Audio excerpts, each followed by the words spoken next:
wrestling.com. This is Bill Apter, and it's official. Today is February 5th, 2013, but the official announcement came February 4th, 2013, and I am here to tell you that great chills ran through my system when I heard that Bruno Sammartino is going to be inducted into the WWE Hall of Fame on WrestleMania weekend at Madison Square Garden. I've got Bruno on the line. Bruno, welcome to OneWrestling.com, old friend. Thank you, Bill. As you know, let's try old friend. We go way back. We do, yeah. And it's always a pleasure to talk with you, Bill. Well, I've got to tell you, out of all the interviews I've done with you throughout the years, and that dates back to the early 60s back at Sunnyside Garden in New York, this to me is like the biggest buzz I've ever had from me interviewing you through all the years, because finally you're coming home, because Madison Square Garden, how the WWE Hall of Fame could have been done there without you would have been it just wouldn't have seemed right, and I cannot wait to be there and to hear and be one of those 20,000 people once again chanting Bruno, Bruno, Bruno. So, well, I hope so. Keep in mind, Bill, these fans, are younger. They weren't around, most of them during my career, so I don't know what to expect. I remember in the old days, maybe their parents and grandparents of today's fans. I remember when they used to chant my name like that, and I used to get goosebumps, and even though I was that guy who always trained hard, he kept in great shape, but when I got in the ring, I was even more energized by the people, reacting like that, and so I was desperate to give everything I had, because I wanted them to go home and say, wow, that was a great night. But now it's, do you realize, Bill, it's been 50 years since I became the WWF champion. I mean, this year, it was in 1963. You were there, remember? Well, I actually, the match where you defeated Buddy Rogers, I was not allowed at the Garden, because they had a rule in New York that if you were under 13, you couldn't get into the Garden. So That's right. I remember that. Yeah. Yes. So I was able to see the pictures, of course, through the wrestling magazines. But when I started in 1970, of course, I was there on the night that you lost the title to Ivan Koloff. Again, on the night when you regained the title from Stan Stasiak, and I was there through most of your career, covering all your great matches, and again, most of them were at Madison Square Garden. And throughout all those years, one of the things that I was always impressed about was not just what you did in the ring, but the way you treated people, the way you treated me as a reporter and photographer, the way you treated people I would or other people would bring you back to the dressing rooms to meet you. You treated everyone with respect, and I think part of this honor is just not because of what you brought into the ring, but what you brought as a person to the professional wrestling business. Well, Bill, it's nice, but Bill, let's face facts. You have to be some kind of a jerk not to appreciate and respect what the fans mean. Without the fans, who are we? Look, I was a headliner for 20-some years. Why was I headliner? In this business, you're given the opportunity, let's say, to be a headliner. But if the folks don't come out to see you, if they don't fill those seats, you don't last very long as a headliner. So I've always felt so extremely grateful to the fans, because whatever success I've had in this business, it was the fans that made it possible, because they supported me. They came out to see me. And so anything I could do to say thank you and show my appreciation, I always tried to do that, because I understood what they meant. The other thing that was so interesting about you in the ring was you were one of the few guys who was so versatile that you could wrestle somebody like, let's say, lighter weight than you, like a John Tolis, and then the next night go and put on an incredible match against somebody the huge size of Don Leo Jonathan. And you don't really see that, and that really that's what made you so impressive, Bruno, is that you could wrestle anybody, and give the crowd 1,000 times more than they came to see. Well, to me, that was very important. You know, some people have criticized me. I've had some people say that he was just a brawler. Well, of course, these are people who didn't see too many of my matches because, for example, a lot of them, some of them, they see a match on YouTube of me in a brawling match, but they don't know that there may have been 2 matches with that individual prior to that one which led to that particular match. But what I used to do is, if I wrestled Killer Kowalski had his style of wrestling. A guy like Ivan Koloff, for example, was different in many ways. Spiros Arion was different. I tried to adjust to all of them. You did. Because, I'm sorry? No, you did. Well, that was important because that way,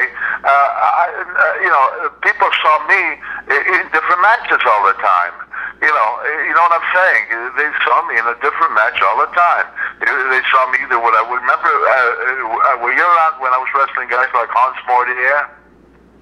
Yeah, of course. Yes. And we had great wrestling matches. They were wrestling matches. You know what I mean? A lot of holds, a lot of good maneuvers, a lot of stuff like that.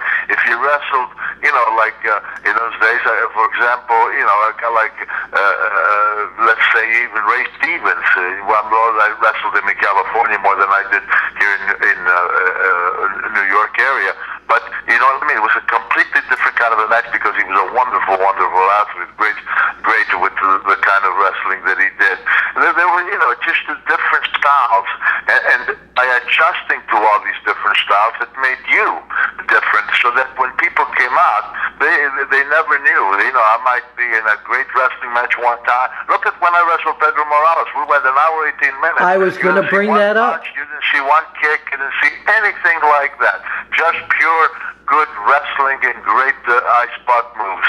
I was going to bring that up because one of the greatest cards in the history of professional wrestling, of course, took place in front of so many thousands and thousands of fans at Shea Stadium, with you and Pedro, of course, headlining that event. And to this day, I still remember that event and how the people just came to support the two of you. I mean, it was terrific. It was great, and I loved it because a lot of promoters didn't believe in matches like that two good guys wrestling each other. Yeah. And I always believed that, I didn't believe that. I thought that if once in a while you gave them a match with the right opponents, I thought that people would truly, truly enjoy it. And I think that night we proved that. We went an hour, 18 minutes, and I think people truly, truly loved it because I certainly heard from a lot of people telling me just how great they thought it was. Well, as to take a line from Pedro, both of you are ready for any kind of action, baby. That's what he would have said, of course. So let's bring things back to today. Also, while we're doing this, I found some photos of you and I together. There's one from Sunnyside Garden when I was doing my radio show back in New York in 1963, of you having me in a headlock, and both of us have a nice head of hair in that one.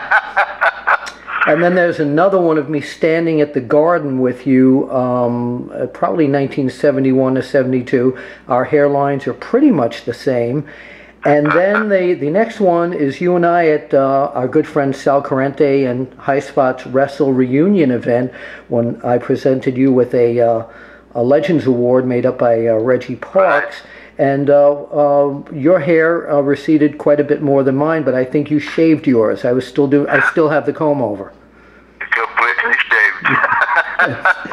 Completely shaved. So no sense keeping it. There wasn't enough up there to keep So let's. I love talking to you because beside business, we've been old friends forever too, and I want to publicly thank you again for all your help for opening a lot of doors for me when I first started in the magazine business. But I want to move on to today. People, of course, and every interview is going to ask you the same thing. What made you finally say yes to the being inducted in the WWE Hall of Fame? Well, as you know, Bill, I love the business, and I whatever I had to offer, I think I did. I did my very, very best for the fans, but for wrestling itself, I wanted wrestling to become because we had our critics. I wanted to be respected. I wanted to be treated properly, and I tried everything in my power to try to accomplish that. When changes came about after I retired and so forth, and I started seeing certain things that were very bothersome to me. It wasn't just WWE. The other wrestling organization, there was a drug situation that came along that was extremely bothersome to me. And I was, I guess, very outspoken about these things, and some people in the business, I guess, resented me for it, but I was very strong in my feelings about it. And then the wrestling itself, I started seeing some nudity, I started seeing some vulgar stuff, vulgarity that I thought was inappropriate, and I did not like at all the profanity that was being used. I mean, on TV they would bleep it out as all the nasty words that would come out, but to the audience there, what you see with children, parents with their children, and that's not bleeped out, and those kids were exposed to all this. And I find it hurt me that the business that I'd spent almost 25 years in had come down to that level. And so, for those reasons, I was very resentful, and I was very outspoken about it, and that's why I felt that if I'd gone into the Hall of Fame during that period, I felt like I'd been an hypocrite, because here I'm criticizing what's going on, and now I'm willing to accept dishonor from the very organization. But, as time went on, you say, what changed me? I was asked by different people who interviewed me, they said, well, Bruno, okay, you're against all these things, but what if it's changed? What if they turned around and did away with this, and this? I says, well, if that happened, I could change just as well, too. Sure. That would be music to my ears. I would love that. Well, what did they do? To their credit, and I will specifically say WWE, because I don't know if any of the other wrestling organization did any such thing. But what did they do? They brought in a Dr. Maroon, whom I know very well, and a team of doctors to do some really strict drug testing. But not only that, they're checking these guys for concussions and for health in general, in case there's anything wrong with them, to make sure that they are okay in order to go on and perform in the business. So Dr. Maroon, like I said, he's operated on me 3 times. This is a world-renowned neurosurgeon, and I know what a man of integrity and great man that he is. So I took it that the WWE was really serious about bringing changes. And then also, Bill, as you know, that you saw no more of this of the vulgarity. You saw no more the nudity. You saw no more the profanity. And all these things, impressed me. And so I had many conversations with Paul Levesque, or better known as Triple H. He brought my attention to all the things that they've changed and all the things that they're shooting for. And I'll be honest with you, I was very, very impressed. This guy, he is a good man. I've been very, very impressed with him. He's honest. He's fair. He listens. And he agrees to certain things that were bothersome, but he says, yeah, I agree with you. He said, but we're making these changes, and my goal is to do here, to go there, and so forth and so on. And I had many, many conversations with him, and I'll tell you what, he's absolutely convinced me, because like I say, he's a very honorable man. And I've seen all these changes. I've been watching it, which I had not watched wrestling in years, but I've been watching it. And as you know, Bill, besides wrestling, I also competed in both Olympic style lifting and powerlifting. I know a little bit about the body and training. Your body does not transform itself in months. It takes a lot of years of hard work and discipline to develop the body. when you see those guys, they look like Superman one day, and then for whatever reason they get off these drugs, they go back to being the 98-pound weakling. It was very obvious that what they were doing. But now, as I look at them, I see these guys. I don't see that anymore. These guys just look like regular athletes, as well they should. And so they have cleaned that up, and like I said, they've cleaned up the other aspects. And as I promised, if all these things happen, well, else going to change as well. And so Paul and I communicated often, a lot of meetings, a lot of conversations, and that's what brought us to where we are today. So yeah, I would give him most of the credit, because he's the guy who made it all possible. Well, I am totally thrilled, and I will be there, of course, as I was there at the Garden for all your great events. To me, this one tops them all. Bruno Sammartino, we will talk with you. We will see you at Madison Square Garden to be inducted into the Hall of Fame. And the two regrets that I have about this is that your old fan club president, dear friend Georgie Ann Macropolis, and my father will not be able to be there, but I'm sure they will be up there watching down and smiling and chanting, Bruno, Bruno, Bruno. Oh, thank you so much, Bill. Yes, my heart's there as well. And yes, but it'll be great seeing you there, Bill. We've been to so many of these big events throughout our careers, and this is probably no doubt my finale as far as appearing in the Garden. So it'll be nice to be with a lot of wonderful people and great friends such as yourself. So I'm really looking forward to it all, Bill. Thank you, Bruno.